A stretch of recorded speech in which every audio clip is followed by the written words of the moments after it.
December 3rd, 1943. Fort Warren, Wyoming. Klaus Brenner stood at the barbed wire fence, watching snow fall across the empty prairie, and for the first time since his capture in North Africa 8 months earlier, he felt something he couldn't name.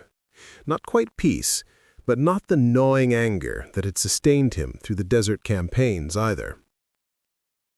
Behind him, in the mess hall, American guards were setting up for the evening meal. The smell of roasting beef drifted across the compound, rich and impossible. In 3 hours, Klaus would sit down to a dinner that contained more meat than his entire platoon had seen in the final 6 months before surrender. Before we jump back in, tell us where you're tuning in from, and if this story touches you, make sure you're subscribed, because tomorrow I've saved something extra special for you.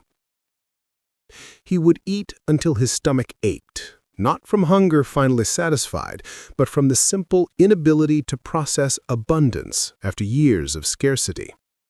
What Klaus didn't know yet was that this Wyoming prison camp would become more home than anywhere he'd ever lived. That in 5 years he would refuse repatriation. That he would spend the next 40 years turning frozen prairie into some of the most productive farmland in the American West. And that his choice to stay would reveal something about democracy that no propaganda could teach and no ideology could explain. Klaus had been a believer once, not a fanatic, but a true believer nonetheless. He joined the Army Corps in 1939 at 19, convinced that Germany was reclaiming its rightful place in the world order. His father had fought in the Great War and returned to a nation humiliated by Versailles, stripped of dignity and drowning in economic collapse. When the new government promised restoration, Klaus had listened. When they called for soldiers, he had answered. The Army Corps had seemed glorious at first. Rommel's desert campaigns were surgical, brilliant, unstoppable. Klaus served as a radio operator in a panzer division that rolled across Libya like a mechanical tide. They had believed themselves invincible, soldiers of a superior system fighting inferior forces. The British would break, they were told. The Americans, if they even showed up, would prove soft, undisciplined, incapable of real warfare. Then the supply lines failed. What had been glorious became grinding. Rations shrank from inadequate to invisible. Vehicles sat immobile for lack of fuel. Ammunition grew so scarce that commanders hoarded bullets like gold. Klaus watched men 25 years old develop the tremors and confusion of malnutrition. He saw soldiers with university educations reduced to fighting over crusts of moldy bread like starving dogs. When the surrender came in May of 1943, Klaus felt relief mixed with shame. Relief that the hunger would end, shame that he had survived when so many others hadn't. They were loaded onto trucks by British forces, then transferred to American custody at collection points near Tunis. That's when the first crack appeared in everything Klaus thought he knew about the world. The Americans handed out rations at the transfer point.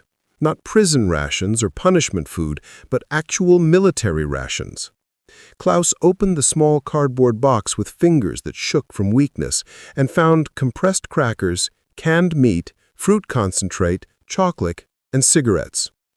He ate slowly, trying to make it last, but his body betrayed him. He devoured everything in minutes, then felt sick from the sudden richness. Around him, other prisoners were doing the same, eating with desperate intensity, some of them weeping as they chewed. An American soldier, impossibly young with impossibly clean teeth, walked past distributing more boxes. "You guys want seconds?"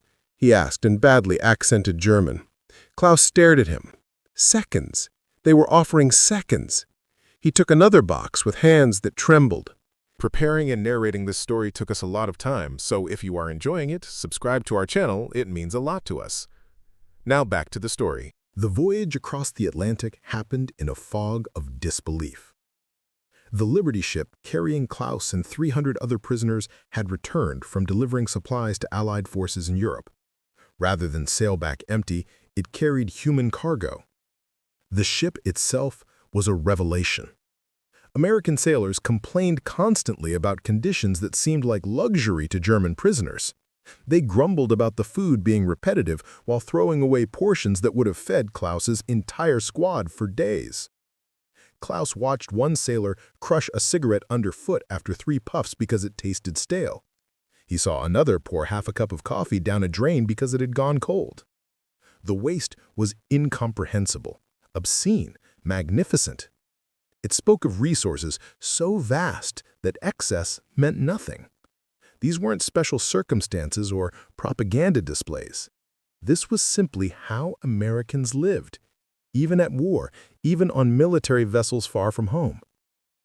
The first glimpse of America came through morning fog off the Virginia coast. Klaus pressed against the ship's railing with dozens of other prisoners, straining to see the enemy homeland. What emerged from the mist looked nothing like the bombed, starving, chaotic disaster that German propaganda had promised. The harbor teemed with ships.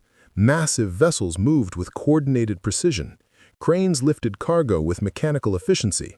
And everywhere, movement, activity, the hum of a nation fully engaged in industrial production. They disembarked at Newport News and were loaded onto trains for transport inland. Klaus expected cattle cars or freight wagons.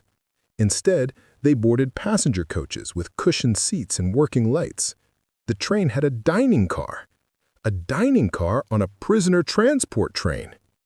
Klaus sat in stunned silence as the Virginia countryside rolled past the windows, trying to reconcile what he was seeing with what he'd been taught to believe. The landscape spoke its own language. Every farm looked prosperous. Barns stood in good repair, painted and maintained. Livestock looked healthy, well-fed, numerous. Small towns appeared every few miles, each with shops that had goods in windows, restaurants with customers inside, gas stations with working pumps. This was a nation at war, supposedly stretched to breaking, yet displaying casual prosperity that exceeded peacetime Germany. The train rolled west for 3 days. Klaus watched America unfold through the window like a revelation he wasn't ready to accept.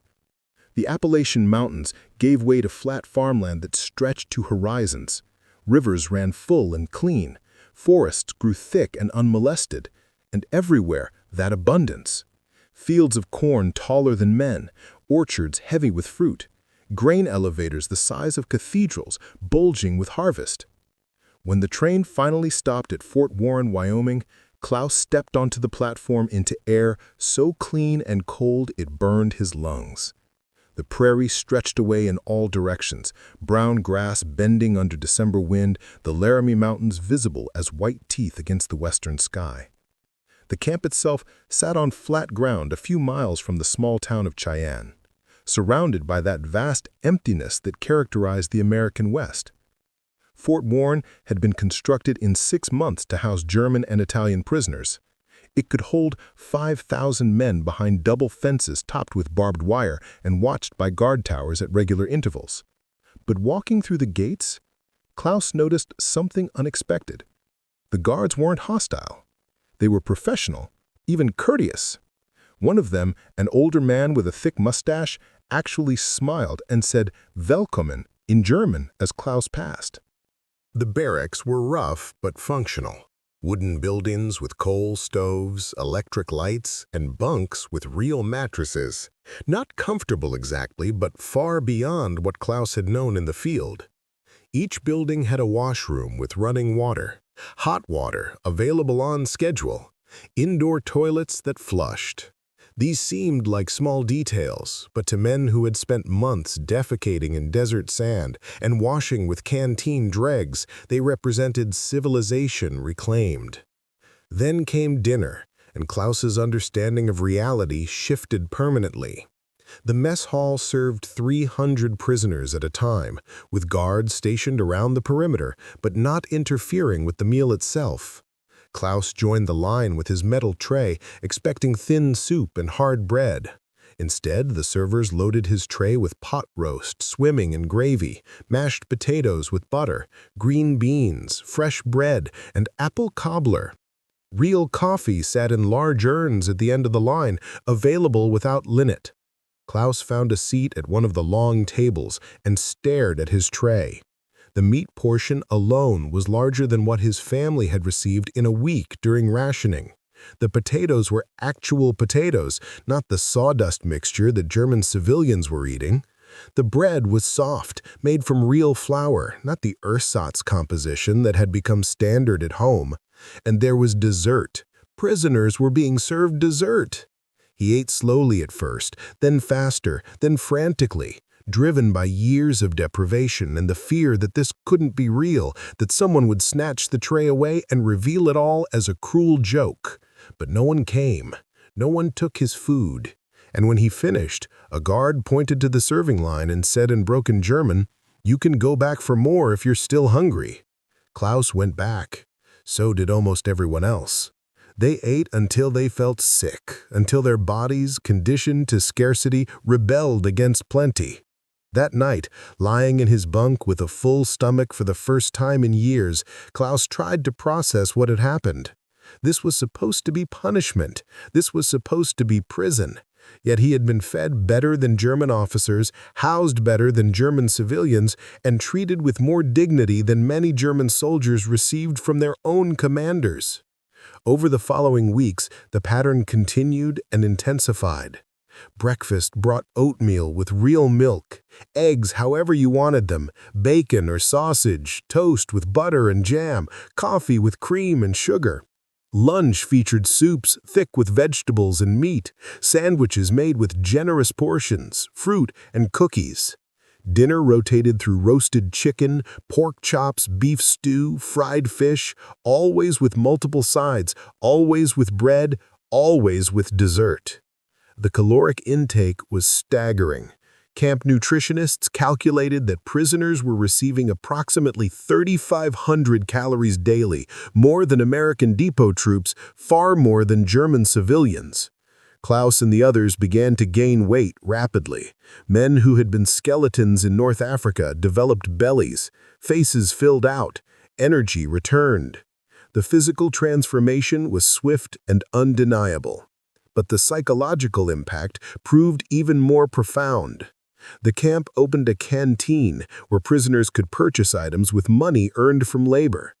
80 cents per day for work details, which seemed like nothing until Klaus saw what it could buy. Chocolate bars, cigarettes, razor blades, toothpaste, soap, writing paper, stamps. Small luxuries that had vanished from Germany years ago, available to enemy prisoners for pocket change. Klaus bought a chocolate bar his first week, a Hershey's bar wrapped in brown paper. He unwrapped it slowly, broke off a single square, and let it melt on his tongue. The sweetness was almost painful. He hadn't tasted real chocolate since before the war. His younger sister had loved chocolate.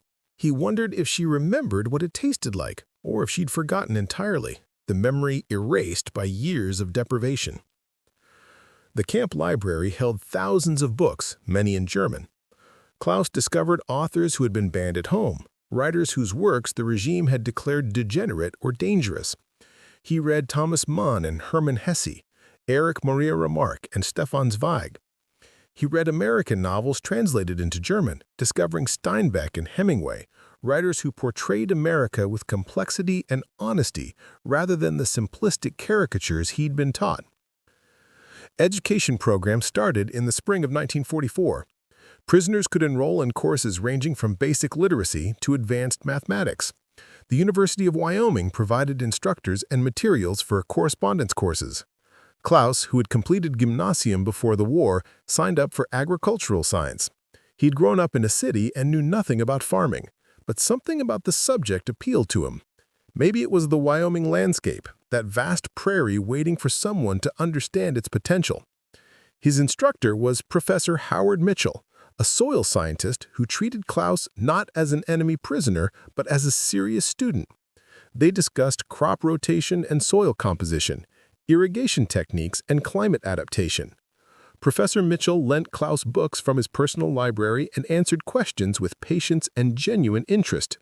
He never mentioned the war, never referenced Klaus's nationality, never treated him as anything other than a student eager to learn. This pattern repeated across the camp. Guards who could have been cruel remained professional. Administrators who could have created unnecessary hardships instead maintained order through fairness. American civilians who visited the camp to organize entertainment or religious services showed no hatred, only curiosity and sometimes surprising kindness.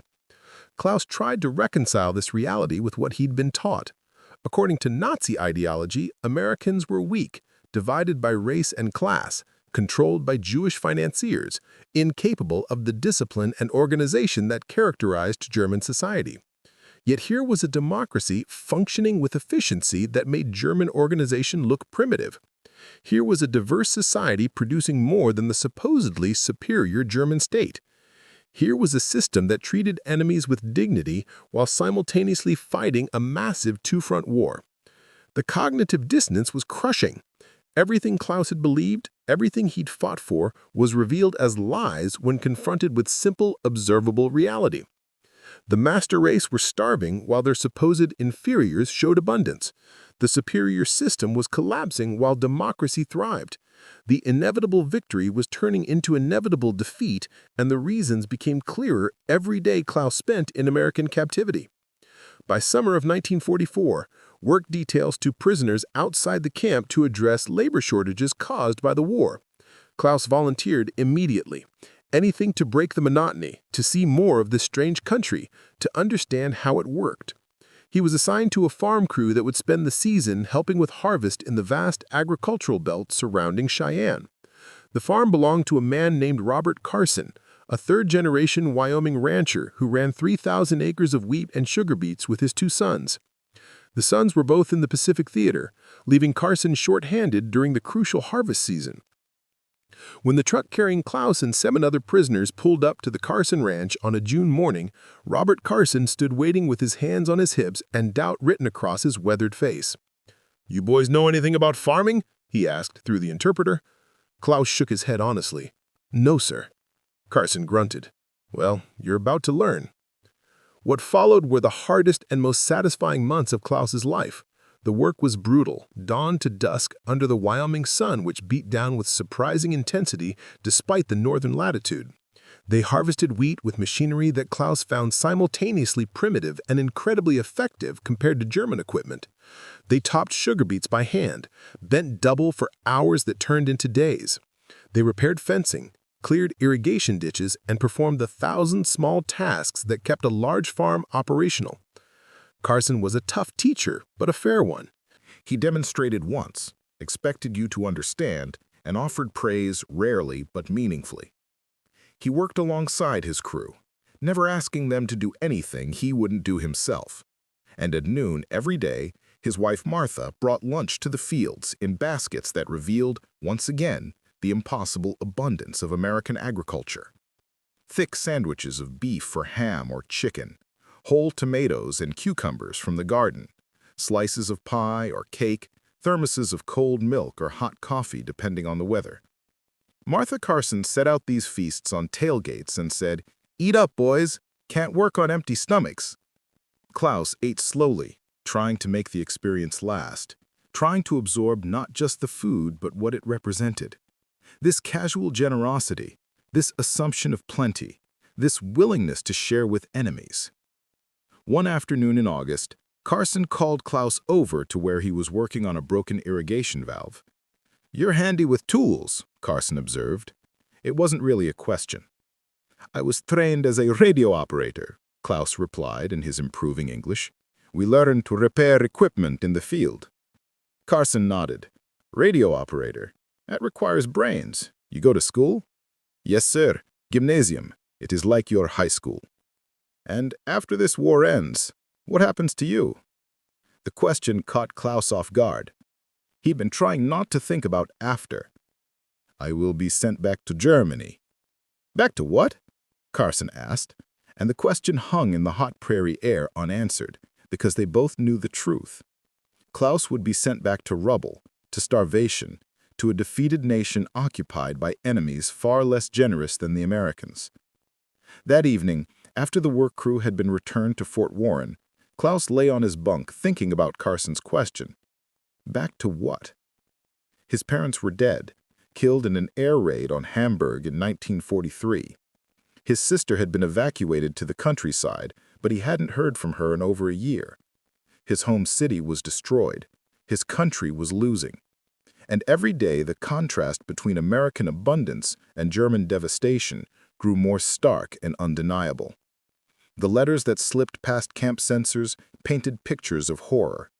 Cities reduced to rubble, civilians eating grass and tree bark, children with swollen bellies and skeletal limbs. Meanwhile, Klaus was eating 3 solid meals daily, gaining weight, learning agriculture, and being treated with more dignity than many German soldiers received from their own commanders. The moral foundation of everything he'd believed crumbled under the weight of reality. How could the master race be starving while their supposed inferiors lived in plenty? How could the superior system be collapsing while democracy thrived? How could conquest and domination produce ruin while freedom and cooperation produced prosperity? By autumn of 1944, Klaus had stopped thinking of himself as a temporary prisoner and started thinking of himself as something else, though he couldn't quite name it yet. The work at Carson's farm continued through harvest season. Klaus learned to drive a tractor, to judge soil quality by feel, to predict weather by watching the sky. He learned the rhythms of agricultural life, the patience it required, the satisfaction of tangible results from hard work. How to read the land and work with it rather than against it.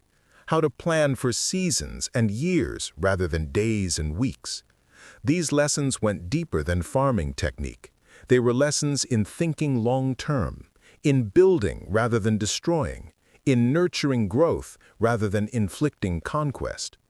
In October, Martha Carson invited the German work crew to share Sunday dinner at the main house. Klaus and the others arrived uncertain, walking up to the farmhouse in their prison uniforms, feeling conspicuous and awkward. But Martha met them at the door with a smile and ushered them inside like welcomed guests rather than enemy captives. The dining room table groaned under the weight of a feast. Roasted chicken and mashed potatoes, green beans from the garden, fresh bread still warm from the oven, 3 kinds of pie for dessert. Robert Carson said a simple grace, thanking God for the food, the company, and the hope of peace. Then they ate together, American farmer and German prisoners, sharing a meal that transcended the war, temporarily suspended outside those walls. After dinner, Martha played piano while everyone gathered around, singing hymns and folk songs. Klaus knew some of the German songs, and Carson knew some of the same melodies with English words. They sang together in different languages, creating harmony that existed beyond translation. For a few hours, the war didn't matter. Nationality didn't matter. They were simply human beings sharing food and music and the comfort of community. Walking back to the truck that would return them to Fort Warren, Klaus felt something shift inside him. He couldn't go back to Germany. Not really. The man who had believed in the Reich was dead, killed by kindness and abundance and the simple demonstration that everything he'd been taught was a lie. He didn't know how yet, but somehow he would stay in this strange, empty country that had shown him more humanity than his own homeland ever had. When Germany surrendered on May 8, 1945, Klaus felt a strange emptiness rather than relief. The war was over, which meant repatriation would begin soon. Official policy was clear. All prisoners would be returned to their home countries as quickly as shipping could be arranged. Klaus had perhaps 6 months, maybe a year at most, before he would board a ship back to a homeland that no longer felt like home. Robert Carson drove out to Fort Warren 2 weeks after the surrender. He found Klaus working in the camp's vegetable garden, a detail assignment that had become his regular duty. Carson stood watching for a moment before speaking. "Klaus, I need to talk to you about something." They walked to the fence line, away from other prisoners and guards. Carson pulled off his hat and turned it in his hands, a gesture Klaus had learned meant the man was working up to something important. "My boys will be coming home eventually," Carson began, "but this ranch is getting too big for 3 men to handle. even when they get back. I've been thinking about expanding, maybe adding some cattle to go with the crops. I'm going to need help. Permanent help."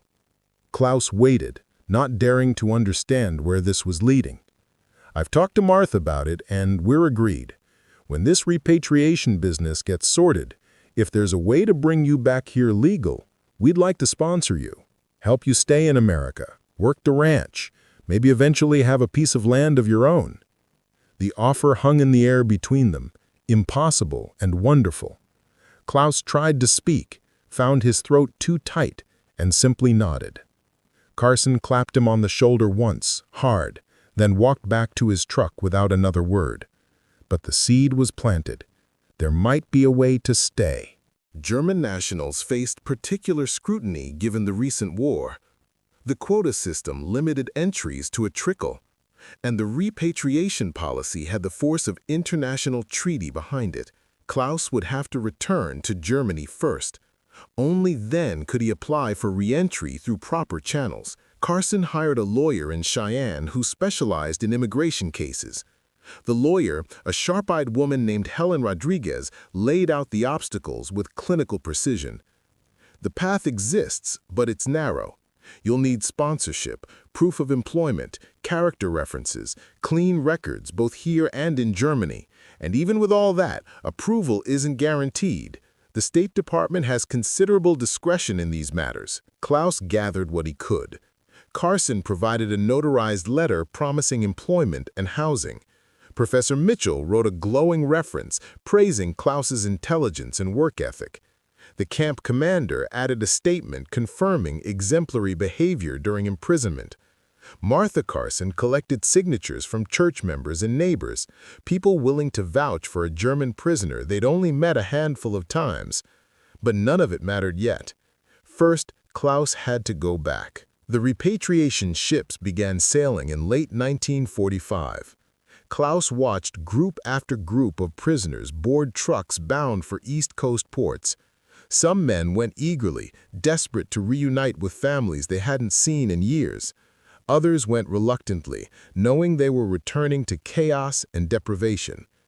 Klaus went with a folder of papers and a slim hope that he'd be allowed to return. The voyage back to Europe was the inverse of his arrival journey. The same Liberty ships, but carrying men in the opposite direction. Klaus stood on deck, watching the American coastline disappear, wondering if he'd ever see it again. Around him, men who had gained 30 or 40 pounds in American camps looked prosperous and healthy, a sharp contrast to what waited for them. They landed in Bremen in January 1946. The city was unrecognizable. Entire neighborhoods had been reduced to rubble fields. Streets existed as paths between destruction. Buildings stood as hollow shells, their windows empty eyes staring at nothing. And everywhere, the smell of death and decay that no amount of cleanup could fully erase. Klaus was processed through a British-run facility that handled returning prisoners. He was issued papers, given a small amount of occupation currency, and released into a devastated Germany that barely resembled the country he'd left 3 years earlier. He had an address for his sister, the last location he'd heard she was evacuated to, a small village in Bavaria that might or might not still exist. The train journey south revealed the full scope of Germany's destruction. Major cities were ruins. Smaller towns showed heavy damage. Bridges had been destroyed and roughly rebuilt. Rail lines ran through landscapes scarred by war. And the people looked defeated in a way that went beyond military surrender. They looked hollowed out, reduced to survival mode, stripped of hope. Klaus found his sister in the village, living with a farmer's family in exchange for housework. Anna was 18 now, though she looked older, aged by hardship and hunger. She stared at Klaus as if he were a ghost, taking in his healthy appearance with confusion and something that might have been resentment. "You look well," she said, and the words carried an accusation. He tried to explain about the camps, the food, the treatment, but the words sounded obscene given what she'd endured. How could he tell his starving sister about 3 meals daily? about chocolate in canteens, about Sunday dinners with American families. He gave her his small supply of occupation currency and the clothes from his bag, then left the next morning before his presence could cause more pain. Klaus spent 3 months in Germany, navigating bureaucracy and gathering required documentation. He obtained his birth certificate from Hamburg's reconstituted records office. He secured police certificates confirming no criminal record. He collected the discharge papers that officially ended his military service. Each document required hours of waiting in lines, bribing officials with cigarettes, and navigating a system barely functional after total collapse. The contrast with America became more brutal each day. Klaus ate thin soup and ersatz bread, watching his weight drop and his energy fade. He saw children with rickets and adults with scurvy. He witnessed the black market that had become the only reliable economy, where cigarettes served as currency and a loaf of real bread could cost a week's wages. This was the Germany he'd fought for, the homeland that Nazi ideology had promised to elevate to glory. In April 1946, Klaus submitted his application for American immigration at the U.S. consulate in Frankfurt. The consular officer, a middle-aged man with tired eyes, reviewed the papers methodically. "You understand there's no guarantee of approval? German nationals are subject to quota restrictions. Your application could take months or years." "I understand," Klaus said, "but I have to try." The officer studied him for a moment. "You were at Fort Warren?" "Yes, sir." "I've heard things about that camp. Good things, surprisingly." He stamped several documents and slid them across the desk. "We'll forward your application to Washington. If approved, you'll be notified and can book passage. If denied, well, you'll be notified of that too." Klaus returned to the farmer's village where Anna lived and found work doing repairs on war-damaged buildings. The labor was hard and the pay was minimal, but it gave him purpose while he waited. He wrote to Carson once a month, careful letters that said little because he didn't trust German postal service not to lose them or Allied censors not to interfere. Carson wrote back equally careful messages that nevertheless conveyed his household was waiting. The approval letter arrived in November 1946, 18 months after Klaus had first left American soil. His hands shook as he read the bureaucratic language confirming his immigration visa had been granted. He could return to America as a legal resident with a path to citizenship. The miracle had happened. He said goodbye to Anna, pressing American dollars into her hand despite her protests. "Find a way to leave here," he told her. "This place is finished. Start over somewhere that has a future." She hugged him fiercely. "Write to me about America. Tell me if it's really like you said." Klaus boarded a ship in Hamburg in December 1946. This time, he traveled not as a prisoner, but as an immigrant, one of thousands fleeing Europe's ruins for American possibility. He carried one suitcase containing everything he owned, the folder of immigration papers, and Carson's address in Wyoming written on a card in his pocket. The voyage took 2 weeks through winter Atlantic storms. Klaus spent much of it on deck, despite the cold, watching westward, anxious and excited and terrified in equal measure. He was leaving behind everything familiar, everyone he knew, his language and culture and history. He was gambling everything on the belief that kindness and abundance he'd experienced in captivity represented real America rather than elaborate deception. The ship docked in New York on January 11, 1947. Klaus passed through immigration at Ellis Island, showing his papers to officials who stamped them with satisfying finality. He was in. Legally, officially, permanently in. From New York, he took a train west, retracing the journey he'd made as a prisoner 3 years earlier. But this time, he sat as a free man, watching the landscape roll past with the knowledge that this would be his home now. Carson met him at the Cheyenne station on a frigid January morning. The rancher looked older, more weathered, but his handshake was firm, and his smile was genuine. "Welcome home, Klaus." Home. The words settled around Klaus like a warm coat.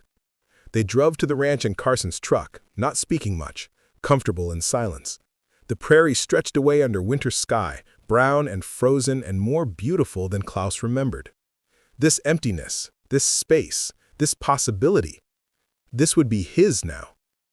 Martha had prepared a room in the ranch house, a small space with a bed and dresser and window looking east toward the sunrise. Klaus set down his single suitcase and stared at the room that would be his, feeling overwhelmed by the simple generosity of it all. That night at dinner, Carson laid out the arrangement. Klaus would work the ranch for wages, learn the operation thoroughly, and eventually Carson would help him acquire his own land. Not as a gift, but as a partnership. Klaus would earn it through labor and time, building equity toward independence. The work began immediately. Wyoming winter was harsh, but Klaus had survived worse. He learned to care for livestock in brutal cold, to repair equipment with frozen fingers, to read weather patterns that could turn deadly in minutes. He learned the isolation of ranch life, sometimes going days seeing no one but Carson and Martha. He learned patience that farming demanded, planting seeds in spring without knowing if summer drought or hail would destroy the crop. The Carson sons returned from the Pacific in spring of 1947, and Klaus worried his presence might cause resentment. But Tom and Jack Carson treated him as their father did, as a co-worker and eventually as something like family. They taught him to ride properly, to rope cattle, to judge livestock quality. They brought him to town for Saturday night dances, introducing him to their friends, helping him practice English and absorb American social customs. Klaus became naturalized in 1952, 5 years after his arrival. The ceremony took place in Cheyenne's federal courthouse, a brief proceeding where Klaus and 20 other immigrants swore allegiance to the Constitution and received citizenship certificates. Carson and Martha attended, sitting in the back row, Martha crying quietly throughout the ceremony. Afterward, they took Klaus to dinner at the nicest restaurant in Cheyenne, a celebration of transformation complete. By 1955, Klaus had saved enough to purchase 160 acres adjacent to Carson's property. It was marginal land, rocky and prone to drought, but it was his. He built a small house with his own hands, working evenings and weekends, pouring concrete and framing walls and learning plumbing through trial and error. The house was crude but functional, 2 rooms and a porch, enough for a bachelor farmer starting out. He met Sarah Williamson at a church social in 1956. She was a teacher at the elementary school, a Wyoming native whose family had homesteaded 3 generations earlier. She found Klaus's accent charming and his intensity intriguing. They married 6 months later in a small ceremony that Carson hosted at the ranch. Klaus couldn't invite any family from Germany. Anna had married and moved to Canada, and they'd lost touch. His past was truly past now. Klaus expanded his landholdings gradually, proving the skeptics wrong who'd said the soil couldn't produce. He developed irrigation techniques adapted from methods Professor Mitchell had taught him years earlier. He rotated crops in patterns that restored nutrients and prevented erosion. The land responded to patient cultivation, yielding harvests that grew more abundant each season.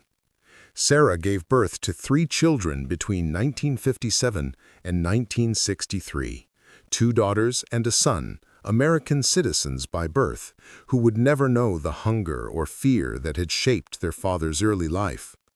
Klaus taught them German as a second language, wanting them to understand where he'd come from, even as they grew up fully American. He told them carefully edited stories about the war, about being captured, about the kindness that had saved him. Robert Carson died in 1968, leaving Klaus a portion of the ranch in his will, recognition of 2 decades of partnership. Martha followed 3 years later. Klaus stood at their graves feeling gratitude beyond words for 2 people who had seen past nationality and uniform to recognize shared humanity.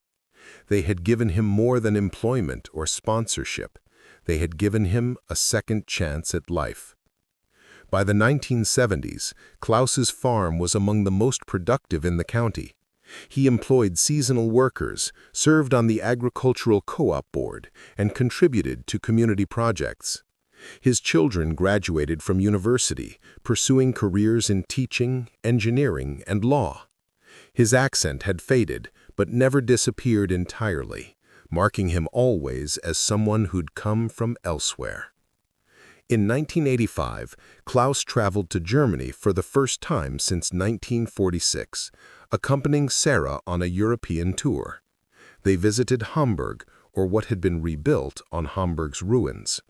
The city looked nothing like his childhood memories. It was modern, prosperous, unrecognizable. He tried to find his old neighborhood and couldn't orient himself in the transformed landscape. They located Anna in Vancouver, where she'd built a successful life with her Canadian husband and 4 children. The reunion was emotional and slightly awkward, 2 people connected by blood and childhood, but separated by 40 years of divergent experience. Anna's life had been harder than his, and they both knew it. She'd stayed close to the devastation, while he'd escaped to abundance. The guilt had never fully faded, but sitting in Anna's comfortable Vancouver home, eating dinner with her grown children, Klaus realized something important. His choice to stay in America hadn't been cowardice or betrayal. It had been survival and wisdom. He'd recognized truth when he saw it, abandoned poisonous ideology when confronted with better alternatives, and built a meaningful life from the rubble of defeated beliefs. Klaus retired in 1990 at age 70, turning the farm over to his son, Michael, who'd chosen to continue the family operation. He spent his remaining years gardening, mentoring young farmers, and occasionally speaking at schools about his experiences. He was careful with these talks, focusing on themes of reconciliation and second chances rather than dwelling on the horrors of war. When Klaus died in 2003 at 83, his funeral filled the small church in Cheyenne. Neighbors, former employees, fellow farmers, and 3 generations of family gathered to honor a man who'd traveled an impossible journey from enemy soldier to respected community pillar. The eulogy emphasized his contributions to Wyoming agriculture, his dedication to family, and his embodiment of immigrant success. But standing at his grave afterward, Michael said something his father had told him years earlier. America didn't just let him in, it showed him what he could become when treated with dignity instead of hatred. That's the real story. Not his escape from Germany, but his discovery that kindness defeats ideology every time. The Wyoming prairie stretched away toward horizons Klaus had first seen as a prisoner of war, empty and vast and full of possibility, just as it had been 60 years earlier. He'd chosen this emptiness over his homeland's familiarity, and in doing so had found everything worth having: family, purpose, peace, and proof that human beings can change completely when shown a better way to live. Up next, you've got 2 more standout stories right on your screen. If this one hit the mark, you won't want to pass these up. Just click and check them out.